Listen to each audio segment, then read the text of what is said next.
மகதீசாய நம. ஓம் அகத்தீசாய நம. ஓம் அகதீசாய நம. ஓம் அகத்தீசாய நம. ஓம் அகதீசாய நம. ஓம் அகத்தீசாய நம.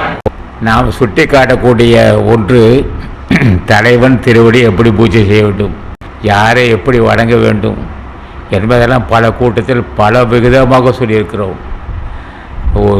ஒரு சுத்து வந்தால் அந்த அந்த ஒரு அரை மணி நேரம் பேசுகிறேன் என்றால் அந்த அரை மணி நேரத்துக்குள் ஞானிகள் திருவடியை பூஜிப்பது பற்றி தான் பேசியிருக்கிறேன். அந்த அளவு ஞானிகளை வணங்காவிட்டால் ஞானியாக மாட்டான். நான் மட்டும் சொல்லவில்லை, எல்லா ஞானிகளும் தான் சொல்கிறாங்க. திருமல தேவரே சிவனை வழிபட்டார் என்னிலா தேவர்னார். எல்லாரும் சிவனை பூஜை செய்கிறாங்க. ஆனால் எப்படி எப்படி பூஜை செய்யணும்னு தெரியாது சொன்னார். சிவனை வழிபட்டார் என்னிலா தேவர், அவனை வழிபட்டங்க ஆமாறு ஒன்றில்லை, அவனை வழிபட்டங்க ஆமாறு காட்டும் குருவை வழிபடின்